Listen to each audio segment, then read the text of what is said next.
nossas ofertas para isso, a seguir ao culto no período da escola dominical, tirando as crianças que terão a classe delas, nós estaremos falando mais sobre isso e fazendo alguns planos para o resto do ano sobre esse assunto. Ainda antes de lermos a palavra do Senhor e orarmos, eu queria, não sei se os irmãos viram o vídeo que foi pedido, a irmã Sandra pediu em meu nome, que os irmãos receberam nos vossos aparelhos, o vídeo da pregação do pastor, ou a exposição do pastor Steve Lawson.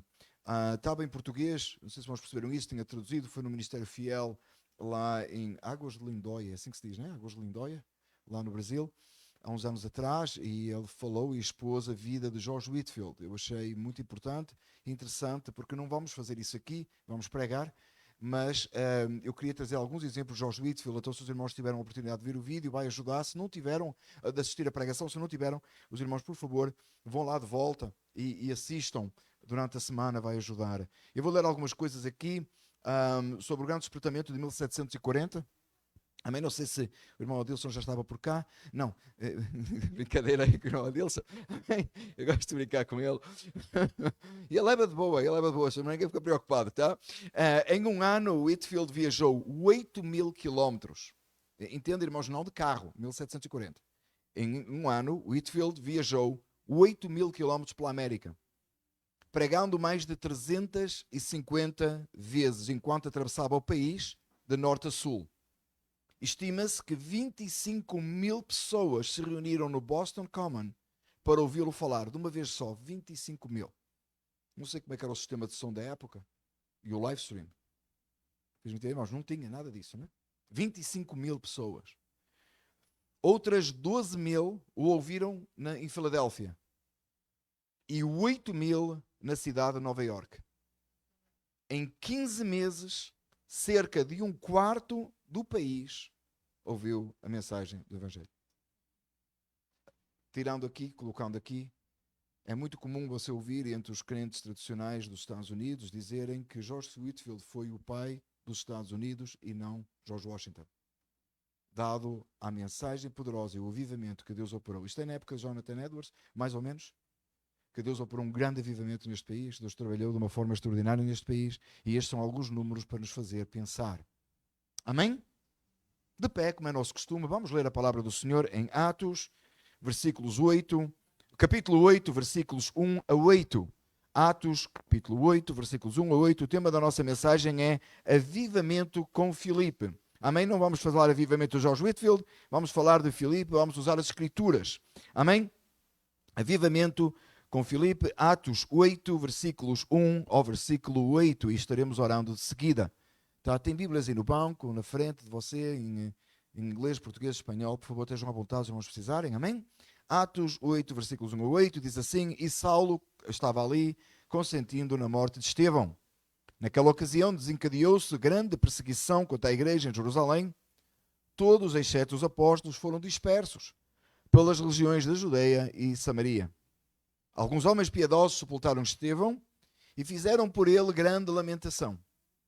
Saulo, por sua vez, devastava a igreja. Indo de casa em casa, arrastava homens e mulheres e os lançava na prisão. Os que haviam sido dispersos pregavam a palavra por onde quer que fossem.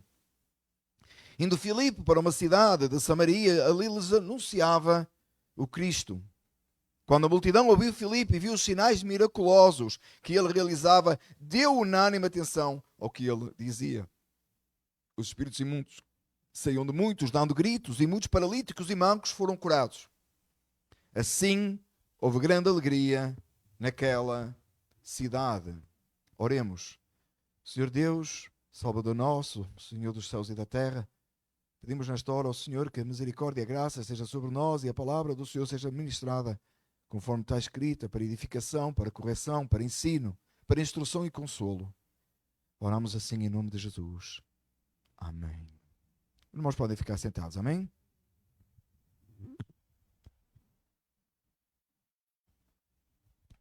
Avivamento, primeiro definindo o que é avivamento. Avivamento não é um grande mover e uma grande emoção sobre o povo de Deus, ou não, que causa qualquer tipo de movimento ou qualquer outro tipo de coisa.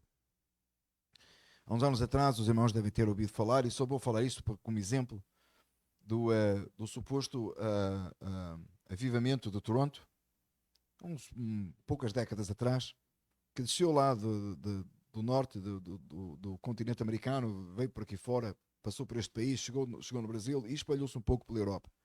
Não muito, mas um pouco. E com esse suposto avivamento veio a chamada unção do riso. Você já esteve num local que estava toda a gente a rir e você riu também sem saber de quê? Como um tolinho, assim a gente fala em português, como um tolinho, e você riu como um tolinho, um doido. Porque estava toda a gente a rir e você não sabia de quê. Só que é contagiante, né? A unção do riso era mais ou menos isso. Começava todo mundo às gargalhadas no culto, e aí a pessoa continuava, e claro, aquilo gerava um movimento, e outra pessoa ri também, e outro ri também, e percorreu, irmãos, quase todo o continente americano. Não é avivamento coisa nenhuma. Não tem unção do riso coisa nenhuma. Aliás, a gente usa a palavra unção e a palavra avivamento nos locais mais fora do contexto bíblico possível. Avivamento é salvação de almas, irmãos. Avivamento é arrependimento. Avivamento é conversão. Avivamento é voltar às Escrituras. Avivamento é estar diante do Senhor. Avivamento é corondio, viver na presença de Deus e estar na presença de Deus. É santidade. Avivamento é voltar para Deus. Avivamento é estar aos pés do Senhor. Abacuque diz assim, lá em Abacuque: aviva, ó Senhor, a tua obra em nosso meio. Aviva, depende da versão que você lê, em alguns locais diz aviva, em outros locais diz volta a trazer a tua obra, Senhor. As tuas maravilhas, quem tu és, revela-te a nós. Avivamento que eu descrevi há pouco, do George Whitefield, e que você encontra lá no vídeo do pastor Steve Lawson, você vai encontrar todos os exemplos possíveis. E em todos os exemplos você vai ver almas se convertendo, almas rendidas aos pés do Senhor. No dia de Pentecostes, que nós, assim querendo Deus, iremos estar celebrando no dia 19 do mês que vem, dia de Pentecostes, 50 dias depois da Páscoa, o Espírito Santo desceu sobre a igreja, e a coisa mais marcante, meus amados irmãos, mais marcante, muito mais marcante que falar em línguas, foi Pedro ter pregado e 3.000 almas naquele dia terem sido batizadas. E ainda está tanta gente a tentar descobrir onde é que foi o batismo feito. I don't care. Eu não posso. I don't care foi em inglês, não é? Eu não quero saber onde é que foi. Se a palavra do Senhor diz que foi 3.000 almas batizadas num dia, 3.000, não tinha as condições que nós temos hoje. George Whitefield não teve as condições que nós temos hoje. A palavra de Deus sendo anunciada, pregada, almas voltando-se para Deus. Num dos episódios de George Whitefield, você vai ouvir que ele estava a pregar em Filadélfia e ele saiu de Filadélfia a cavalo e ia pregar em Nova York. E 1.000 homens multaram em 1.000 cavalos para o seguir, sem saber para onde é que ele ia, porque queriam ouvi-lo pregar da próxima vez. Isto é o homem que pregou até a exaustão, de uma tal maneira, numa determinada noite, que ele ia pregar numa casa ao lado da igreja, isto em New Hampshire. E pregou até a exaustão e morreu de não aguentar mais, tanto que ele desejou pregar, e era seu desejo que ele morresse a pregar ou fosse enterrado junto a um lugar de pregação. Então eles colocaram o túmulo dele debaixo do púlpito onde ele ia pregar no dia seguinte, onde ele estava escalado para pregar no dia seguinte. E está lá até hoje, é possível de visitar, e eu sinceramente ainda não fui, mas tenho tanto desejo de ir lá ver. E hoje muitos crentes vão lá, não para venerar o corpo dele, não para lembrar, mas para perceber que o marco da importância que tem um avivamento. Quantas almas ouviram? 1/4 da nação americana ouviu este homem pregar. Sem live stream, sem Facebook, sem YouTube. 1/4 da população dos Estados Unidos. Isto é avivamento, irmãos. Avivamento é volta para Deus. Avivamento é o derramado do Espírito Santo. O avivamento é almas convertidas. No versículo 1 do capítulo 8 diz que Saulo estava ali consentindo na morte de Estevão. Isto é antes da conversão de Saulo, ou Paulo. Ele estava ali e Estevão foi o primeiro mártir. Estevão foi apedrejado por causa da mensagem do Evangelho. A perseguição se desencadeou, diz no versículo 2, desencadeou-se naquela ocasião, desencadeou-se, versículo 1 ainda, grande perseguição contra a igreja em Jerusalém. E os crentes foram dispersos, os crentes fugiram, foram para todos os lugares, porque a perseguição começou a ser severa. Nós sabemos da história, falei a semana passada, os corpos dos crentes envoltos em picha, a arder nas ruas nas ruas de Roma mais tarde, claro, e sendo a perseguição começou ali, desencadeou-se e foi uma coisa terrível, pessoas sendo verdadeiramente mortos pela causa do Evangelho. A perseguição tornou-se terrível, os crentes fugiram, foram para outros lugares, e então diz que alguns homens piedosos sepultaram Estevão e fizeram um grande lamento. Foram lá, tiraram debaixo das pedras Estevão, o enterraram e lamentaram a morte daquele servo de Deus. A palavra do Senhor nos diz para lamentarmos, não é? Lamentarmos a morte, não ficarmos presos na morte, mas lamentarmos. Eles lamentaram aquele episódio. Foram corajosos. Ora, se Estevão tinha sido morto pela causa do Evangelho e eles foram lá para sepultar o corpo, por certo que se identificavam com Estevão, e poderia-lhes acontecer o mesmo. A coragem na igreja do primeiro século, a coragem dos homens de Deus na igreja do primeiro século é tão notável e tão extraordinária que nos faz hoje, nós, homens desta igreja, de por certo, sentir vergonha. Tal era a coragem que estes homens tinham. Diz a palavra que Saulo, por sua vez, devastava a igreja. A palavra usada aqui, eu gosto desta tradução, ele devastava a igreja. Por onde ele passava, ele destruía a igreja de Cristo Jesus. Quem quer destruir a igreja de Cristo Jesus? Satanás. Saulo, usado por Satanás, antes da sua conversão, devastava a igreja, ia de casa em casa, arrastava homens e mulheres e os lançava na prisão. Onde houvesse um crente, onde houvesse um convertido, onde houvesse um salvo, onde Saulo pudesse ir, ele ia e prendia. Porquê é importante falar sobre perseguição? Porquê é importante percebermos o que é que aconteceu lá? Por causa do que está no versículo 4. Olha o versículo 4 comigo, por favor, mantenha a sua Bíblia aberta. Os que haviam sido dispersos pregavam a palavra por onde quer que fossem. Quando a gente pensa na perseguição desta forma, a gente pensa assim, ora, se eles estavam neste determinado lugar, em Jerusalém, e a perseguição se desencadeou e eles tiveram a oportunidade de fugir, eles teriam a oportunidade de recomeçar a vida num local onde ninguém soubesse quem eles eram, ou o que eles faziam, ou o que eles pregavam, se eles se mantivessem calados. Mas por onde eles foram, a qualquer lugar que estivessem, eles pregavam e anunciavam. Eles não pararam. Eles tinham recebido uma ordem de Jesus de ir anunciar o Evangelho e essa ordem estava no coração deles de uma tal maneira que por onde eles iam, eles pregavam. A ideia que ficaria para nós hoje é chega num determinado lugar e fica quieto e calado, não fala, que assim ninguém sabe. Porque senão vai acontecer a mesma coisa.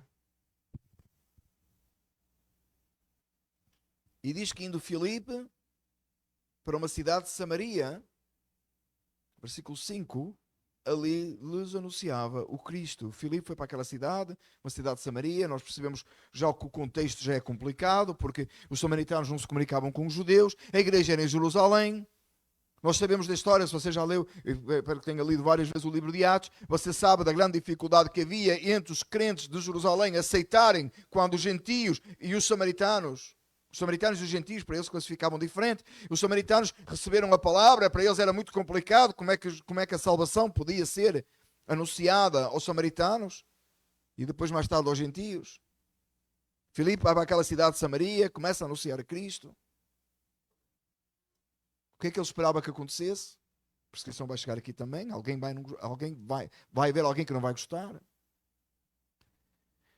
E diz o texto que quando a multidão ouvia Filipe, versículo 6, e viu os sinais miraculosos que ele realizava, deu unânime atenção ao que ele dizia.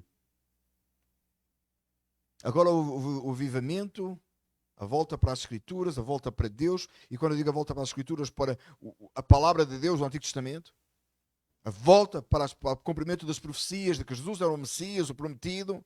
Ela passa de Jerusalém, começa-se a dispersar por todo o lugar por causa da perseguição. Deus usa a perseguição para que os servos do Senhor fossem e começassem a anunciar noutras cidades. Filipe chega a Samaria, não tinha nada a ver com os judeus, não tinha nada a ver com eles eram inimigos. E Filipe chega a Samaria e começa a anunciar, milagres começam a acontecer, coisas extraordinárias, Deus trabalhando. Versículo 7 diz que os espíritos imundos saíam de muitos, dando gritos, e muitos paralíticos e mancos foram curados, e começa a haver um avivamento ali, a palavra de Deus começa a ser pregada, anunciada, muitos se voltam para Deus. E o texto termina assim, Assim houve grande alegria naquela cidade. Grande alegria houve na cidade que recebeu Filipe, e onde o povo, ouvindo a palavra de Deus sendo pregada, acompanhada dos sinais, tal e qual Jesus havia prometido, esse povo recebeu esta alegria, que percebemos claramente que a alegria sobrenatural do Espírito Santo, quando alguém se converte, ele recebe Cristo, ele se alegra no Senhor, ele se regozija no Senhor. Por isso é que Paulo, mais tarde, após a sua conversão, escrevendo a carta aos Tessalonicenses, diz assim: regozijai-vos no Senhor, outra vez vos digo, regozijai-vos. Meus amados irmãos, nós chegamos aqui, fazendo o paralelo conosco aqui hoje em Mount Clare. Nós chegamos aqui a Mount Clare e não foi por perseguição. Nenhum de nós que está aqui é de Mount Clare. Nenhum membro desta igreja é de Mount Clare. Já percebeu isso? Nenhum de nós mora aqui. Todos chegamos aqui, temos que vir das nossas cidades para aqui. Tem várias cidades aqui representadas. Aqui do norte do New Jersey. Não só do norte do New Jersey. Até centro. Eu moro em Trenton. É Central Jersey, right? Não é só norte do New Jersey. Já está centro no New Jersey.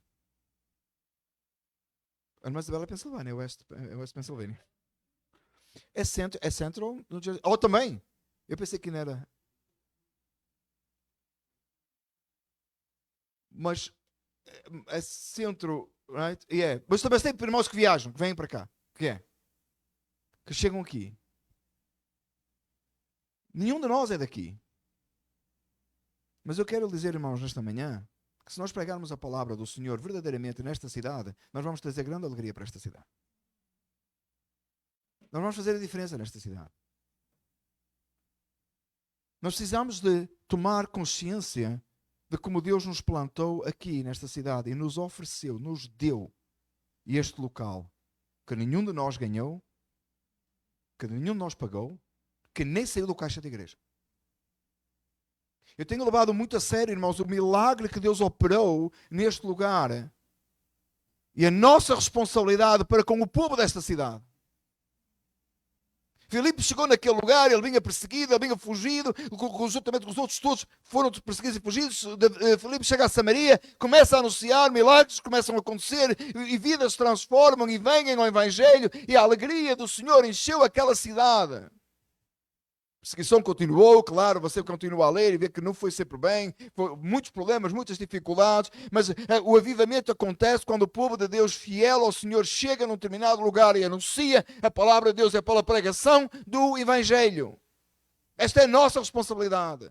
Nós temos uma séria responsabilidade com o povo desta cidade, assim como temos das cidades onde nós moramos. Não é por acaso que você mora num determinado lugar. Esse povo os seus vizinhos, você é responsável pela salvação dos seus vizinhos, entendeu isso? Você é responsável pela salvação dos seus colegas de trabalho. Não porque você pode salvá-los, não porque você vai salvá-los, mas você conhece a palavra de verdade que liberta e que anuncia, você pode anunciar Cristo e essa é a forma deles serem salvos. Esta é a nossa responsabilidade, irmãos. Nós oramos para ver almas convertidas, por certo. Mas será que nós estamos dispostos a jejuar dias e dias para que o Espírito Santo venha sobre a nossa vida e tome conta da nossa vida e nos use para pregar a mensagem de uma forma tão real e tão evidente de que pessoas se voltem para Cristo verdadeiramente e um avivamento aconteça?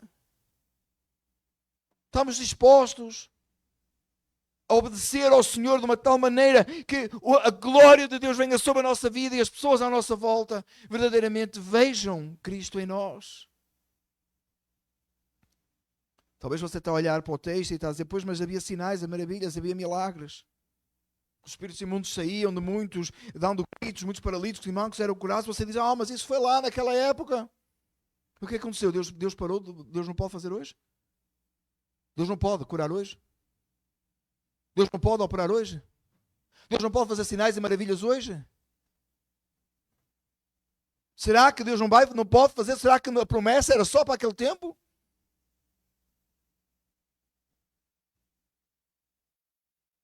Você diz assim, eu não tenho visto muitos milagres nos últimos anos e os poucos milagres que eu tenho visto, a maior parte deles parecem ser falsos. Depende do que é que você está a falar. Depende do que você está a falar. Se você está a falar desses sinais que aparecem nas televisões e nas campanhas aí de curadores, curandeiros ou às vezes quase bruxos, fingidos de pastor, eu também concordo consigo. A maioria serão duvidosos e os que não forem duvidosos, se a mensagem do Evangelho não está sendo pregada, são falsos. Mas você tem visto milagre? Não tem visto milagre? Deus não está fazendo milagre na sua vida hoje? Ele não está transformando o velho homem, a velha mulher, num novo homem, numa nova mulher. Ele não está trabalhando na sua vida, atraindo a palavra. Você não está ganhando amor por Deus. Você não está vendo santidade na sua vida. Você não tem milagre na sua vida hoje. Meus amados irmãos, nós temos um problema sério com entender o sobrenatural de Deus nas nossas vidas. Nós temos um problema sério. Você percebe que você recebeu Cristo, se você é salvo, se você está em Cristo Jesus, você recebeu a palavra que o transformou, mas muitas vezes nós olhamos para esse momento como um momento lá atrás, há 20 anos atrás, quando Cristo me salvou e ficou lá atrás. Ficou lá atrás. Você não está experimentando hoje o poder de Deus na sua vida, o sobrenatural de Deus na sua vida? Você não está sendo tentado para fazer o que é errado e porque você ama a Deus faz o que é certo? Você não está tentando para pecar contra o Senhor e você está lutando contra esse velho homem, essa velha carnalidade para ser mais como Cristo? Isso é que é milagre, irmãos. Às vezes nós ouvimos um testemunho, tem gente na nossa igreja que tem um testemunho impactante. Eu considero. Alguns irmãos na nossa igreja que têm testemunho de conversão assim que é uma coisa maravilhosa. Alguns eram aquilo que nós humanamente, socialmente falamos, mesmo maus. E outros eram menos maus, não é? Mas isso é diante da sociedade, irmãos. Diante de Deus nós éramos pecadores, mortos em delitos e pecados. E Deus nos transformou. E segue-nos santificando e purificando e nos fazendo mais como Cristo. Esse é o maior de todos os milagres. O mundo lá fora precisa muito mais do que ver paralítico a andar, do que ver morto ressuscitar. Precisa de ver na nossa vida a ação do Espírito Santo e um amor por Deus que nos fizesse sair de Filadélfia a cavalo para Nova Iorque para pregar a palavra. Às vezes tu não consegue nem ir de carro direito à igreja, não é? Às vezes de carro está difícil de ir ao culto hoje. Eu queria lá fazer não sei o quê, mas está difícil no meu horário. Até esquece que quem dá o tempo é Deus e o tempo pertence a Deus. Mas criamos desculpas, inventamos cada história, irmãos. Enganamos-nos a nós próprios, mas não enganamos a Deus. O mundo precisa lá fora de ter um compromisso com Deus na nossa vida.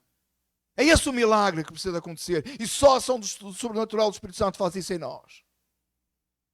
O povo de Montclair precisa ver a nossa fidelidade com a casa do Senhor aqui. O vizinho da frente, o daquele lado, por esse lado. Eles precisam ver a nossa fidelidade e o nosso compromisso com a casa do Senhor. Eles precisam de ver que nós estamos aqui. Eles precisam de ver a sério quão sério nós levamos o dia do Senhor. Chega de não levarmos o dia do Senhor a sério, irmãos. Este dia pertence ao Senhor. Este é o dia do Senhor, este não é o seu dia. Eu só tenho o domingo para fazer as minhas coisas. Não, você tem todos menos o domingo. O domingo não é teu. O domingo pertence ao Senhor. É o dia do Senhor. Nós precisamos levar a sério a palavra de Deus. Quantas vezes alguém chega à nossa beira e dá a sua opinião? A sua opinião não presta, irmão. Já entendeu? Ouça, tem opinião. Você tem opinião sobre qualquer coisa? Por favor, não dê a ninguém, que ninguém precisa da sua opinião. Para de dar opinião. Você não foi chamado para dar a sua opinião. Se a sua opinião fosse boa, você vendia. Tem gente aí a vender a opinião, não é? Agora tem, não é? Falta para aí quem abra o seu consultóriozinho para dar opinião. E você vai lá consultar para ouvir a opinião da pessoa. Você não precisa disso. Não dê a sua opinião, nem receba a opinião de ninguém. Você precisa da palavra de Deus, você precisa falar a palavra de Deus, o povo lá fora precisa de ouvir a palavra de Deus, não o que você pensa sobre seja lá o que for. o que a Bíblia ensina, a autoridade divina. E essa não é vendida, essa é dada, de graça recebeste, de graça dai. Fala a palavra de Deus. Chega alguém à sua vez e diz: o que você pensa sobre isto? E eu nada, mas eu vou dizer o que Deus pensa. O que é que você acha de não sei o quê? Não interessa. A maior parte de vocês não tem ideia da minha opinião sobre muitas coisas. Sabe porquê, porquê, irmãos? Porque normalmente eu faço o meu melhor para esquecer a minha opinião. Isso é luta. Você sabe que negar a si próprio é você fazer de tudo para esquecer a sua opinião e a sua posição sobre as coisas. Negar a si próprio é isso também. Negar a si próprio não é negar uma hora de cama no domingo de manhã para vir para a igreja mais cedo. Isso você faz até para ir trabalhar. Right? Se o patrão chamar e disser assim: você pode vir amanhã uma hora mais cedo, você vai uma hora mais cedo. Vai ou não vai? Sim ou não? Vai. Então se você saiu da casa uma hora mais cedo, porque tinha que estar na igreja uma hora mais cedo, isso não quer dizer nada. Negar a si próprio não é isso. Negar a si próprio é pôr de lado a sua opinião, pôr de lado os seus valores, pôr de lado o que você acha que é, para atender unicamente àquilo que Deus diz. E o mundo aí fora perceber isso. Isso é milagre, irmãos. Isso só Deus faz na nossa vida. Isso é uma transformação diária, contínua. Não que aconteceu há 20 anos atrás. Tem milagre para apresentar ou não? O que é que Deus está a fazer na sua vida hoje? Eu não estou a falar financeiramente, eu não estou a falar profissionalmente, eu estou a falar o que é que Ele está a fazer na sua vida a nível de santificação hoje. Pergunte-se assim todos os dias. O que é que Deus está a trabalhar em si hoje? O que é que a palavra do Senhor falou consigo esta manhã quando você leu antes de vir para a igreja? O que é que o Senhor falou, o Espírito Santo falou ao seu coração quando você se orou em casa para se preparar para vir para o dia do Senhor? O que é que o Espírito Santo falou no seu coração? Qual é o seu desejo esta manhã? Está ansioso que a gente acabe aqui para você fazer a sua vidinha, lá as suas coisas? Veio da obrigação à igreja? O que é que está no seu coração? O povo aí fora, irmãos, precisa de ver a glória do Senhor nas nossas vidas. Eles precisam de ver transformação de vidas, precisam de ver santificação. É um milagre que o povo precisa de ver aí fora. Enquanto ao mesmo tempo nós anunciamos e pregamos a Cristo Jesus, onde quer que estejamos. Meus amados irmãos, é muito mais complexo quando no dia de hoje que nós lembramos missões do que lhe dizer assim: dê uma oferta para missões. Essa é fácil. Você está nos Estados Unidos, você pode dar uma oferta para missões. Pode não ser muito grande, mas você pode. Alguma coisa você pode fazer. Isso é fácil. Até vamos falar nisso mais tarde, logo. Isso não é tão importante. O mais importante é você ser um missionário.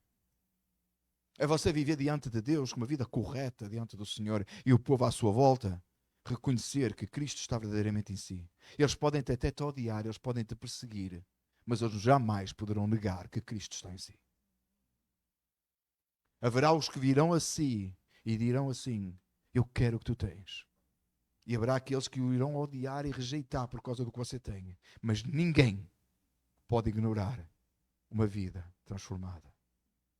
Não se edifica a cidade não sendo uma candeia para pôr debaixo do alqueire, mas no velador para que todos que estão na casa possam ver. Assim é a sua vida.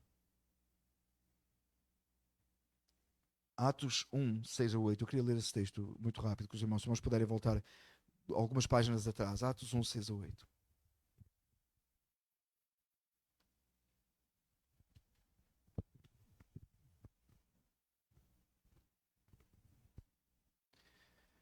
Então os que estavam reunidos lhe perguntaram: Senhor, é neste tempo que vai restaurar o reino de Israel? E ele lhes respondeu: não lhes compete saber os tempos, as datas que o Pai estabeleceu por sua própria autoridade. Vamos parar aqui no fecha Bíblia. Jesus estava reunido com os seus discípulos. O livro de Atos começa assim, que é a continuação de Lucas. Amém, irmãos? Lucas e Atos, o mesmo autor, a continuação do volume 1, volume 2. O Lucas escreve e agora no capítulo, no livro de Atos, no volume 2, ele começa e diz e explica que Jesus estava subindo ao céu. E ele diz: estavam reunidos, Jesus vem e ele diz, os discípulos perguntam: agora é agora que vai restaurar o reino, ainda com aquela ideia de reino terreno, de que o reino de Israel poderia ser unificado. Isso não termina, isso continua até hoje. Tem muitos crentes tão focados no que está a acontecer em Israel e não focados no que está a acontecer no reino de Deus. Este é o reino de Deus, irmãos. Este é o reino de Deus aqui na terra. Não que Israel não é importante, mas este aqui é o reino de Deus. Aqui estão os lavados e remidos pelo sangue de Jesus que irão morar com Jesus para sempre. E se você não pode ser de Israel e não ser israelita, lembra? Pregámos há uns meses atrás, lá em Romanos. Nem tudo que é de Israel é israelita, nem tudo o que é do judeu é salvo. Amém? Mas os salvos são salvos, os que pertencem à igreja.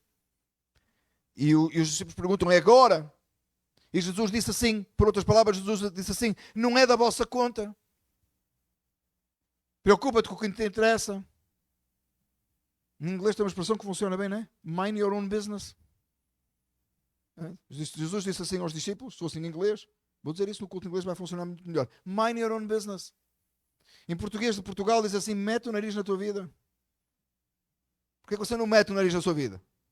No Brasil fala isso? Não meta o nariz, não é chamado, a gente vai falar isso em Portugal. Jesus diz, não é da vossa conta. Vou-vos dizer o que é da vossa conta.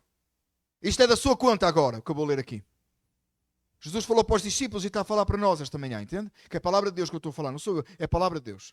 Diz assim, mas receberão poder quando o Espírito Santo descer sobre vocês e serão minhas testemunhas em Jerusalém e em toda a Judeia e Samaria e até aos confins da terra. O que eles não sabiam é que tinha que ter perseguição. Mas eles deviam ter uma ideia, não deviam por esta altura, porque Jesus já tinha sido morto. Jesus disse assim, é isso que importa. Olha, mete o nariz na tua vida, deixa para lá o que é que o Pai estabeleceu com o seu poder, não tens a ver com isso. O que tu tens a ver é com o seguinte, vocês vão receber o poder do Espírito Santo que vai descer sobre vocês e vocês serão testemunhas minhas por todo o lugar. E Jesus até mencionou Samaria e até mencionou os gentios, os confins da terra. Mas ainda assim os discípulos lá no início não entenderam bem. Mas você hoje entendeu isso, entendeu? 2000 anos depois, o Senhor não entendeu que recebeu o poder do Espírito Santo para ser testemunha de Jesus. Qual é a dificuldade com este texto, irmãos, que a Igreja de Cristo Jesus parece que até hoje não entendeu ainda? Parece que George Whitefield entendeu, mas nós não. Em 1740, este país tinha entendido isto. Os crentes de 1740 neste país tinham entendido isso. Nós agora parece que não entendemos ou esquecemos. Quando você veio a Cristo, você recebeu o Espírito Santo. Uma vez só, tá? Por favor. Bem bíblico. Falaremos nisso, de Deus nos permitir, assim, dia 19 de maio do mês que vem. O Espírito Santo veio sobre a igreja e ficou sobre a igreja. Somos batizados em o mesmo Espírito. O Espírito de Deus que nos convenceu do pecado, da justiça e do juízo, que nos levou ao Pai. Que nos fez crer em Jesus, que nos atraiu à cruz, que nos fez enxergar o sepulcro vazio. E esse Espírito Santo é o poder de Deus em nós. Ele habita em nós. Ele não sai de vez em quando e volta no domingo de manhã para a gente vir ao culto. E volta na quarta-feira quando dá. O Espírito Santo habita em si. Você é a habitação do Espírito Santo. O poder de Deus está em nós. O sobrenatural de Deus vive em nós. Nós temos tanta dificuldade com entender isto. Às vezes vivemos como uns coitados. O crente parece um coitado. Sempre a lamentar, sempre a chorar, não sabe, não gosta. O crente não, mas eu falei aqui na quarta-feira passada. Sou um reformado feliz, entendeu? Eu não disse que não era um reformado sem problemas. Somos felizes, irmãos. Temos Jesus. Somos alegres. Somos um povo festeiro, alegre com Jesus, sempre. Tem festa hoje à tarde, irmão? Vamos inventar uma.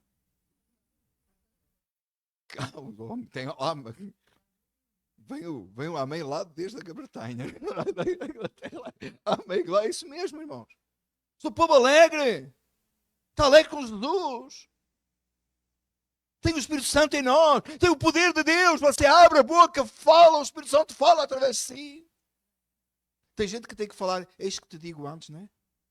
Eis que te digo. Bom, se você tem que... Sério, se você... Irmãos, se eu estivesse aqui no púlpito e tivesse que dizer, eis que te digo, para você acreditar que Deus está a falar com a sua vida, então não precisava de Bíblia. Então você, na hora que eu subo aqui acima, não está a Bíblia aberta, você não percebe que é Deus falar consigo e comigo. Eis que te digo. que nós tiramos isso, irmãos? Não está na Bíblia. Tem uma palavra profética para a sua vida? Tenho. Levante-se e seja testemunha de Jesus. Está profético, está aqui, não na palavra, está na profecia, está na palavra de Deus. É profético. Quer uma palavra profética? Está aqui. Levante-se e seja testemunha de Jesus. Vá para a rua anunciar Cristo. O Espírito Santo habita em si, o poder de Deus está em si. Há muito tempo que eu não ouço Deus falar, disse uma vez uma pessoa. Oh, pastor, há tanto tempo que eu não ouço Deus falar comigo. E eu disse, espere só um bocadinho, só um minuto, só um minuto. Só foi o tempo de eu abrir a Bíblia, eu comecei a ler. Li uma porção das Escrituras para a pessoa, porque ela queria ouvir Deus falar. Cada vez eu tenho umas coisas assim, agora eu estou mais calmo. Eu, uma época que eu era mais um bocado... Alguns irmãos não me conheceram nessa época, é por isso que vocês estão aqui hoje. A pessoa telefona-me e diz, eu quero ouvir Deus falar comigo. Há muito tempo que eu não ouço Deus falar comigo. Eu disse, é agora. E a pessoa ficou no telefone à espera, né? Eu abri a Bíblia e li uma porção boa das Escrituras. Eu disse, já chega ou quer que eu continuo? Porque como é que Deus fala connosco? Não é pela palavra? Aí eu li a Bíblia. Para a pessoa era o que ela queria. Não sei se eu li o texto que ela queria, mas era a Bíblia. Aí ela respondeu, não era bem isso que eu queria, mas obrigado, pastor. Está bom, obrigado. Eu acho que eu desliguei o telefone sem orar nem nada. Porque ela também não pediu para orar por ela pediu para ouvir Deus falar e Deus falou. Deus não fala pela sua palavra. O que eu falei é herético. Não é verdade. Foi tal e qual, não foi? Aí a pessoa não ficou muito contente. Mas estou certo que Deus ficou. Estou certo que Deus ficou. O Espírito Santo descerá sobre vocês, disse Jesus. Serão testemunhas em Jerusalém, em toda a Judeia e Samaria e até aos confins da terra. Mas, amados irmãos, eu já falei isso várias vezes. A sua Jerusalém é onde você passa o seu tempo. É a sua casa. Dentro da sua casa. O local mais difícil para pregar, não é? Ou você pensa que eu não ouço? Lá em casa. Ó pastor. O local mais difícil para pregar. Normalmente é por brincadeira. Assumo eu. Mas é, né? Já te fala uma coisa qualquer. Ó pastor. Né? O local mais difícil para pregar é dentro da nossa casa. Juliano está agora a pregar dentro de casa dele. Desde o início. Amém? E a congregação diz amém. Amém. E vice-versa. E vice-versa. E vice-versa. E a Marta está a pregar lá em casa. E o Juliano diz amém. É isso. É difícil, não é? O local público mais difícil. E depois, os seus vizinhos. Onde é que você põe a lata do lixo? A frente da sua casa está limpa? Mas, pastor, tem nada a ver com o Evangelho, tem tudo a ver com o Evangelho. Um crente tem um bom testemunho em qualquer lugar. Você cumprimenta os seus vizinhos? Você fala-os de Cristo? Você já os chamou para tomar um café consigo para falar de Jesus? Se a vida está cara, irmão, mas o café está barato. Você ainda consegue fazer, se eu ponho um pouco mais de água, menos de pó, dá certo. Se um café meio fraco, não sei que vocês tinham que ver a cara da irmã Sandra agora, quase que ela me atirava com a Bíblia. Ou seja, você faz o café, chama o vizinho, fala de Jesus. Já falou com os vizinhos de Jesus? Você vai para o seu local de trabalho, a pessoa que se senta do seu lado a trabalhar, ou a pé, seja quem for, sabe que você é crente? Você trata essa pessoa com o amor de Cristo? Essa seria, talvez, a sua Judeia. Samaria, talvez seja Montclair. Talvez, depende de onde você está localizado. Estou a dar alguns exemplos. Eu sei que já tenho que dar exemplos diferentes, formas diferentes, daqui para lá, de lá para cá. Mas é outro local onde nós somos responsáveis. E os confins da terra? Qual é a sua responsabilidade com os missionários? Qual é a sua responsabilidade com o povo que está lá longe, que precisa saber de Jesus? George Whitefield disse esta frase com a qual eu quero terminar. Ele disse isto: Deus me livre. E entenda que ele não estava a invocar o nome de Deus em vão aqui, ele estava a falar da verdade. Deus é uma oração. Deus me livre, ou um pensamento. Deus me livre de viajar com alguém por um quarto de hora sem falar de Cristo para eles. Ele dizia assim, que Deus me livre de eu ter 15 minutos com alguém, viajar com alguém 15 minutos sem ter anunciado Cristo. Quantas vezes nós estamos com pessoas horas, dias, anos, e nós não anunciamos Cristo. E eu quero só fazer aqui um disclaimer, irmãos. Anunciar Cristo não é você dizer que é crente, tá? Anunciar Cristo não é de você dizer que você vai à igreja. Anunciar Cristo não é convidar alguém para vir ao culto. Anunciar Cristo é viver como Cristo. É ser como Jesus. É viver em santidade e falar às pessoas o Evangelho que liberta, que Cristo morreu no lugar do pecador e ressuscitou ao terceiro dia. Não é dar a entender. É, sabe, lá na igreja onde eu vou, tem lá uma atividade e tal. Oh, eu já falei de Jesus. Não falou nada, só falou nada. Você falou onde você vai. Falar, ser testemunha de Jesus é verdadeiramente anunciar a palavra de Deus, o Evangelho que liberta, e viver o Evangelho que liberta. George Whitefield não queria passar um quarto de hora, 15 minutos, sem falar de Cristo a alguém. É por isso que ele deixou esse legado tão importante. E eu peço-lhe outra vez, se você não deu a oportunidade de assistir a pregação, por favor, faça. Para que o Senhor possa despertar os nossos corações, que é o meu desejo. Para fazer de cada um de nós que está aqui esta manhã um verdadeiro missionário, um verdadeiro evangelista. Com paixão, com amor ardente pelas almas perdidas. Anunciando Jesus Cristo. Para que possamos ver um avivamento. O avivamento não que o Whitefield experimentou. Para que possamos falar de Escrituras. O avivamento que Filipe experimentou lá em Samaria. Eu quero ver esse avivamento. Eu quero experimentar esse avivamento. Eu quero ser parte desse avivamento em Mount Clare. Eu quero ser parte desse avivamento lá em Maua, onde eu trabalho. Eu quero ser parte desse avivamento lá em Garfield, onde eu vivo. No Casco, onde vou fazer as compras. Não devia dar a fazer publicidade de graça, não? Ou seja, lá onde eu for. Eu quero ver esse avivamento. Eu sei que Deus quer nos usar para a sua glória. Você quer ver esse avivamento? Fique de pé e vamos orar. Amado Senhor Deus, Salvador nosso, te pedimos, Pai, nesta manhã, que tu despertes os nossos corações para esta realidade, esta necessidade de um avivamento em nosso meio. Senhor, opera de forma poderosa e grandiosa.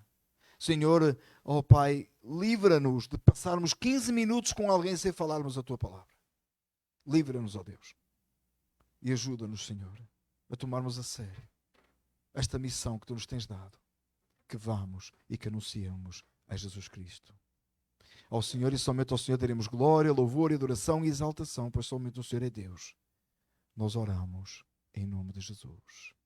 Amém. Então que o amor de Deus e a graça de Cristo Jesus e a comunhão do Espírito Santo sejam com cada um de nós desde agora e até a vinda de Jesus. Todos dizem amém. Uns podem ficar sentados, amém?